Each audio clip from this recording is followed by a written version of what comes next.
The Hall of Fantasy.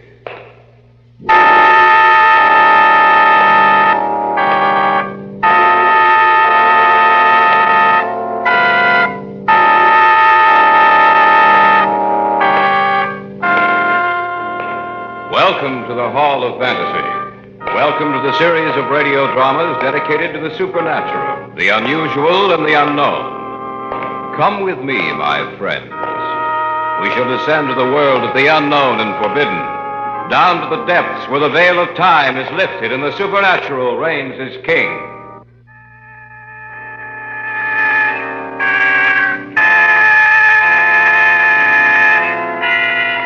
And now for our story, an original tale of fantasy by Richard Thorne entitled The Twisting Weeds of Death.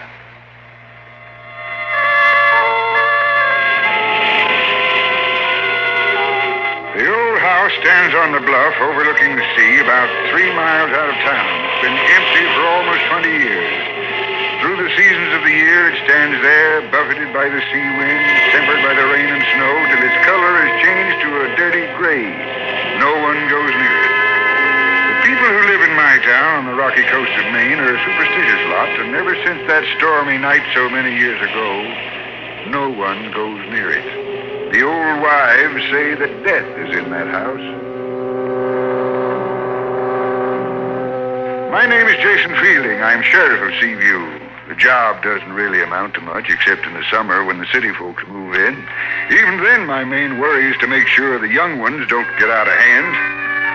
That night, the night it began, I was over at Doc Jordan's place. Usually of an evening when he isn't out on a call and when I'm not making my rounds, you'll find me there playing the longest tournament of chess in history. Your move, Doc. Now, don't press me, Jason. I have to think this out. You've been thinking it out for 10 minutes, Doc. You just wait now. There. Did it take all that time for you to figure that move out? Now, look here. It might be Mrs. Lord. Wife's going to have a baby. Come in. I figured I'd find you here, Sheriff. What's the matter, Bob? I was out walking along the shore down by the old house. What were you doing down there, Bob? Your mother won't like that. I can't help it. I was walking, like I said, and I saw a queer kind of light coming from one of the windows. A light in the old house? That's right, Sheriff. What did you do? Well, I was curious, so I decided I'd go over and take a look. I stayed in the shadows and crept up to the window. What did you see? A murder. What? That's right. This girl was in the room seeing a man. I couldn't see his face because his back was to me. The girl was backing away from him, and he had a scarf or something in his hands, and he kept walking towards the girl, and she kept crying out, "No, you don't know what you're doing." And then he reached the girl and wrapped the scarf or whatever it was around her neck, and he choked her to death. Why didn't you do something? Because I was scared, Sheriff. I couldn't hardly move. But when she screamed, I'll never forget it. That scream. I snapped out of the trance I was in, but it was too late. So I ran all the way back to town to find you. Did you see the man's face? No, sir. His back was always turned to me. You and me, we're going back there, Bob. You want to come along, Doc? Yeah. There was a queer thing about that girl, Sheriff. Her hair. It looked like seaweed.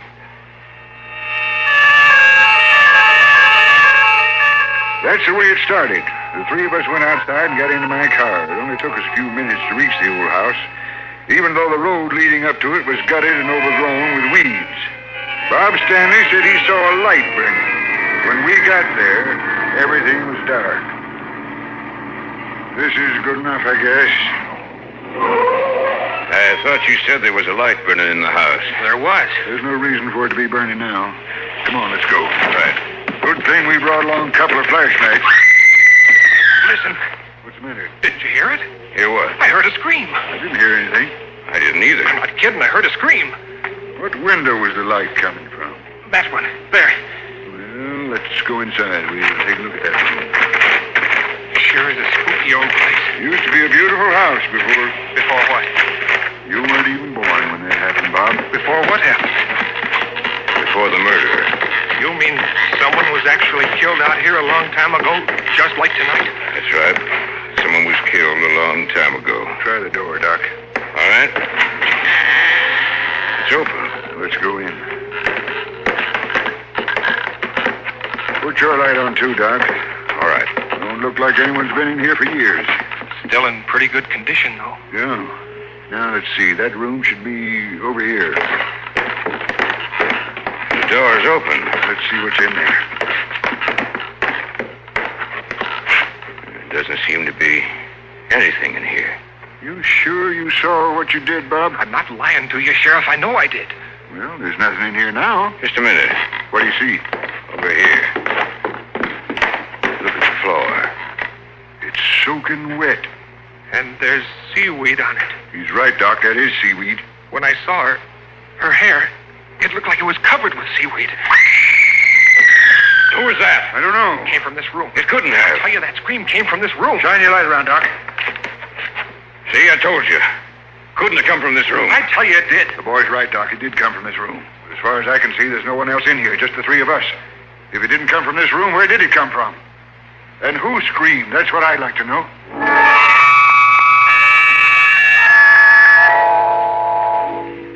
We went through the whole house, but we couldn't find a thing. I knew Bob Stanley wasn't lying. He had seen something there in that house, but whatever it was, there was no trace of it now. I dropped Bob Stanley off at his house and then let Doc off at his place. I went home, got into bed, and I couldn't sleep. In my mind, I heard the echoes of the scream in that house, and I saw again that wet section of the floor with the strands of seaweed twisting this way and that, like squirming snakes. And I had the same feeling I had when I was in the house, nervous and frightened. Sheriff, Speaking. this is Mrs. Stanley, Sheriff. Anything wrong, Mrs. Nothing wrong, Sheriff. My boy's gone. Bob's gone. What? That's right. And up in this room, it's all wet, Sheriff. And there's seaweed all over the place.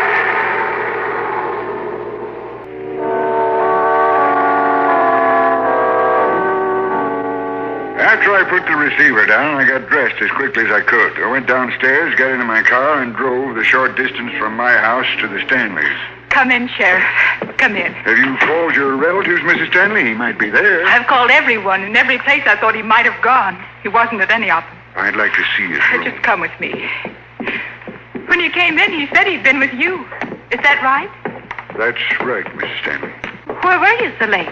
He wouldn't tell me anything about it. We were out at the old house outside of town. At the old house? Well, what were you doing there? Bob said he saw a murder being committed out there. A murder? Do you mean he was out there alone? Yes, he came into town and got me. Will you show me his room, Oh, please? yes, of course. He's never done anything like this before. Such a nice boy. I know that, Mrs. Stanley. This is his room. Do you see what I mean, Sheriff? It's wet. The whole room, it's wet. And the seaweed. Look at the seaweed. See it, Mrs. Stanley. Did you hear anything tonight? Hear anything? What do you mean? After you'd gone to bed, did you hear anything? No, Now, just a minute. I'm not sure, but I thought I heard a scream. A scream? That's right. I didn't hear it at all well. It was just there. I felt it more than I heard it. How did you discover that Bob was missing? I couldn't sleep. I came into his room to see if he was covered, but he was gone. Now, Mrs. Stanley, we'll get him back for you. Ever since his father died, he's been my whole life. I don't know what I'll do if anything happened to him. I'll do my best, Mrs. Stanley. Where is he, Sheriff? What's happened to him? And why is his room like this?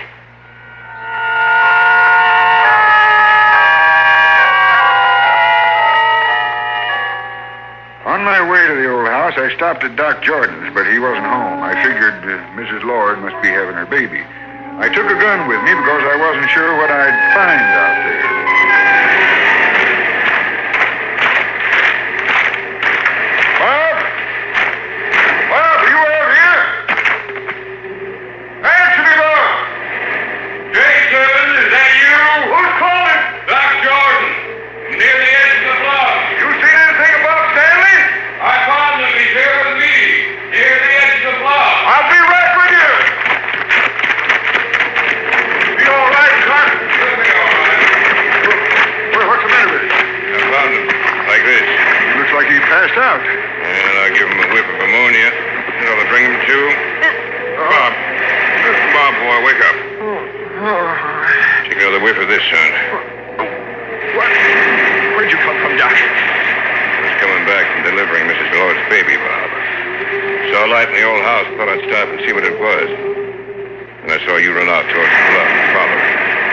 What are you doing out here, Bob? I had to come. She made me. Who made you? The girl with the green eyes and the long, soft hair. He's telling the truth, Jason. As far as he knows, yes. What's the matter? Do you think I'm crazy? She came to my house to get me tonight. Tell us about it. Well, I went to bed right after you dropped me off. I don't know how long I was asleep. But when I woke up, I can't explain it. I felt that there was someone or something there in the room with me. And when I looked down at the foot of the bed, there she was, standing there. She said she needed my help, and would I come with her? So I went with her.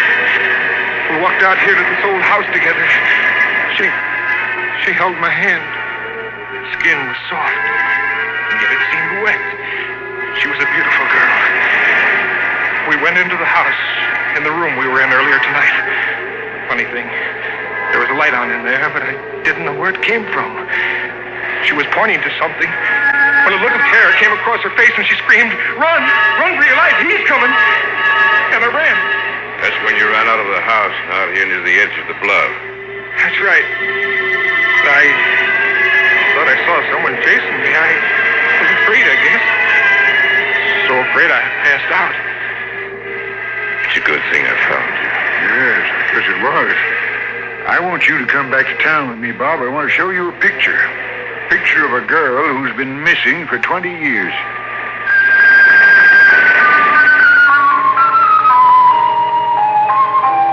Doc Jordan and I helped him to his feet. There was an odor of old rotting seaweed that clung to him. I put my arm around him and helped him up to my car. Then we drove to town in my office. Doc Jordan followed us in his car. Sit down, Bob. Thanks, Sheriff. I'm going to show you a picture. I want you to tell me if the picture's the same as the girl you saw tonight. You feel all right now, Bob? Yeah, Doc. I'm all right. Yeah, here it is. Take your time about it, Bobby boy. Here. Well? That's her, all right. Only the color of her hair is different now. It's green. Green like seaweed. Whose picture is that, Jason? Elaine Scott's. Elaine Scott's. She's been missing for 20 years. Not missing, Doc. I side with the folks around here who say she's dead. Don't be a fool, Jason. Just because someone leaves town suddenly without telling anyone, there's no reason to believe she's dead. Maybe not. My mom told me she was killed. It's all conjecture. The whole town seems to think that house is haunted. Why, Sheriff? That's the house where Elaine Scott lived, Bob. That's the place where she was last seen alive. That's right. It's a birthday party. You were there, Jason, so was I. All the eligible bachelors in town were there. Elaine lived there with her maiden aunt. Her folks were dead. The morning after the party, they found her aunt dead and no trace of Elaine. It was just as if she disappeared from the face of the earth. Elaine's aunt was strangled to death. And Elaine was killed, too, only we never could find her body. That's where I think you're wrong, Jason. I don't think she was killed. I think she left town after she killed her aunt. Elaine wouldn't have hurt a fly, Doc. People aren't what they appear to be on the outside, Jason. You know that as well as I do. They see a man or a woman only as they look on the outside. We don't know all the little workings of their minds. We don't know what a man really thinks. You're right, Doc. We don't know. There's lots of things in this world of ours that are mighty strange. Things we can't explain. Things we aren't able to say are impossible. Like a sixth sense that warns you of danger. Like hearing someone's voice just as they die. Even though a continent separates you. Like hearing the voice of the dead when they've been gone for years. What do you mean? That's what I think happened tonight. What's the date, Bob? The 25th of May. That's right. What was the date that Elaine Scott disappeared, Doc? May 25th. That's right. 20 years ago tonight, Elaine Scott disappeared from the face of the earth. And tonight she's come back. Come back to point out the person who killed her.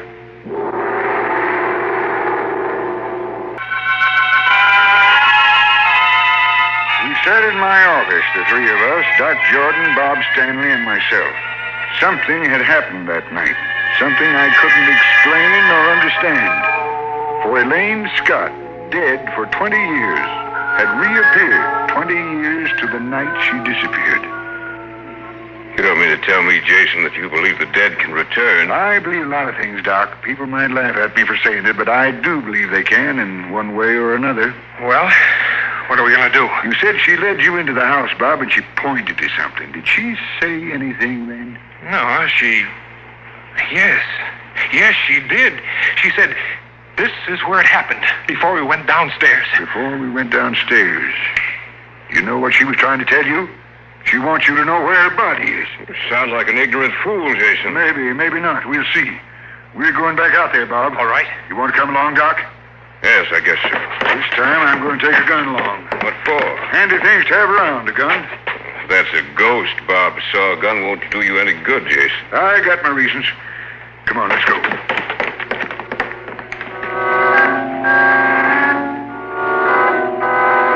A storm must have been brewing because we hadn't any more than stepped outside when there was a big crash of thunder. It started to rain. We got into my car and drove out to the old house. The wind was strong and the ocean was washing in pretty heavy.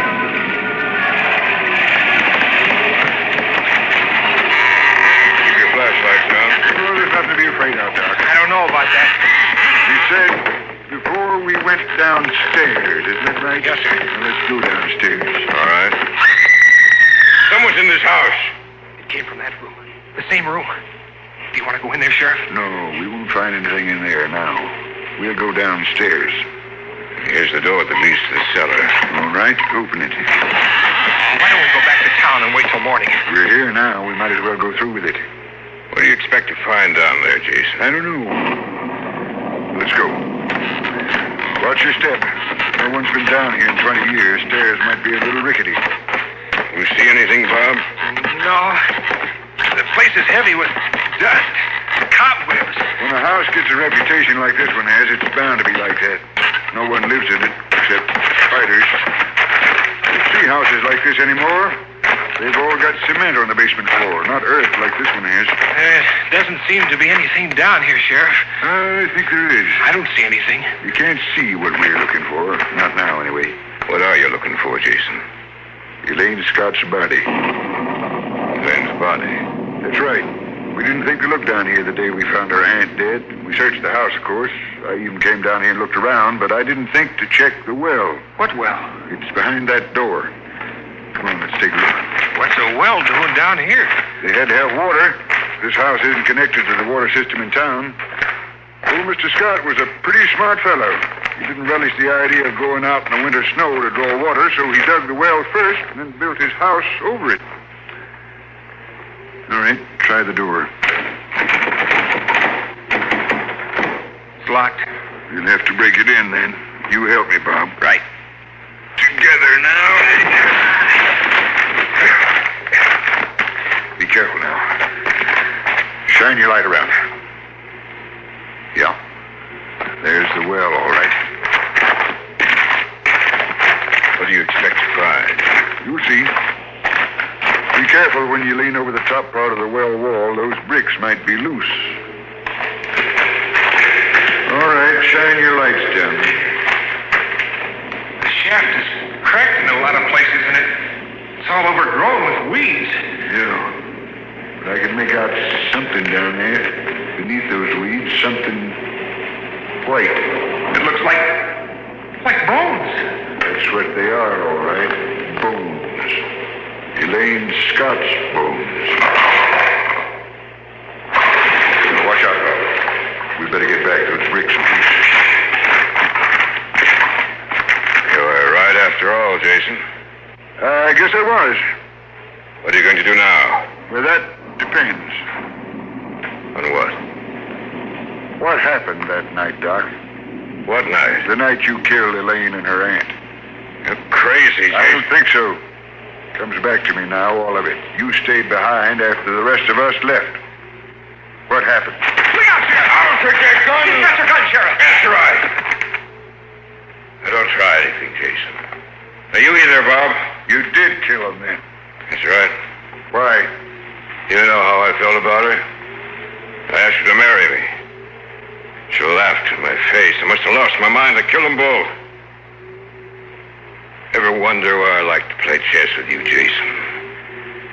Because I wanted to be sure of what you were doing. Because I wanted to be sure you never found out what happened. What are you going to do, Doc? I'm going to kill you. Both of you. And put you down where she is. The gun isn't loaded, Doc. What? The gun isn't loaded. You're lying. Try it and see. You asked for it, Jason. What? Take your gun, Jason. He's making a break for us, Sheriff. Well, let's get him. Don't run away, Doc. You'll never get me up. Get out of here. He's running toward the bluff, Sheriff. We've got to catch him. What's he going to do? I don't know. He can't get away running in that direction. If he doesn't watch out. Watch where you're going, Doc. Look out, Doc! You're getting close to the edge.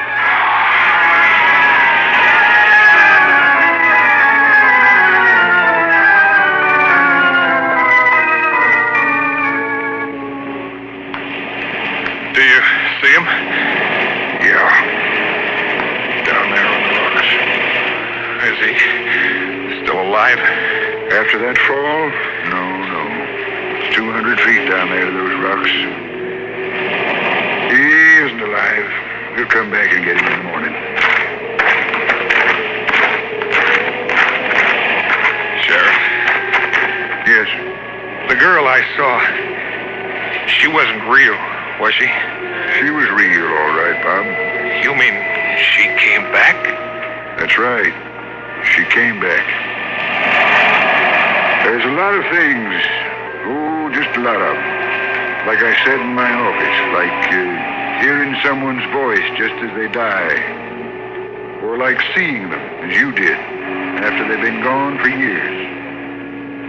Those things can't ever be explained. Elaine Scott came back tonight, 20 years to the day she was murdered, to right a wrong. Now, she can rest content. Written and produced by Richard Thorne. The Hall of Fantasy comes to you from Chicago.